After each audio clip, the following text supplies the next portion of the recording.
এটাও আসতে পারে। প্যারোটোর কম্যতার প্রাকৃতিক শর্তগুলো আলোচনা করো, এটাও আসতে পারে। প্যারোটোর কম্যতার প্রাকৃতিক শর্তগুলো বর্ণনা করো, এটাও আসতে পারে। ঠিক আছে। তারপরে পরিমাপের বিভিন্ন উপাদান সূচক বা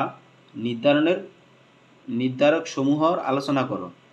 কল্যাণ পরিমাপের উপাদান সূচক বা নির্ধারকগুলো বর্ণনা করো, এটাও আসতে পারে।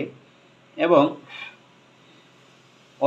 কল্যাণ অর্থনীতির ক্ষেত্রে প্যারোটার শর্তগুলো সমালোচনা সহ আলোচনা করো।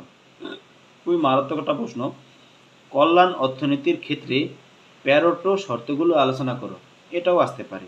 তা আপনারা চাইলে এই প্রশ্নগুলো খুব ধৈর্য সহকারে মনোযোগ সহকারে পড়ার চেষ্টা করবেন, যাতে আপনারা পরীক্ষায় আসলে মূলত হলে মুখস্থ না করেও যা কিছু লেখা যায় এরকম করে আপনারা কিছু লিখতে পারেন, সেটা নিয়ে আপনাদের সাথে আমি আলোচনা করলাম।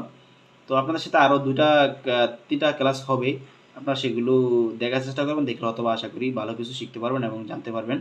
তো সব ভালো থাকবেন এবং সুস্থ থাকবেন। এবং আমার চ্যানেলে নতুন দর্শক হয়ে থাকলে চ্যানেলগুলো সাবস্ক্রাইব করা না লাগবে না আপনার, আপনি যদি চান তাহলে আপনি সাবস্ক্রাইব করা লাগবে না।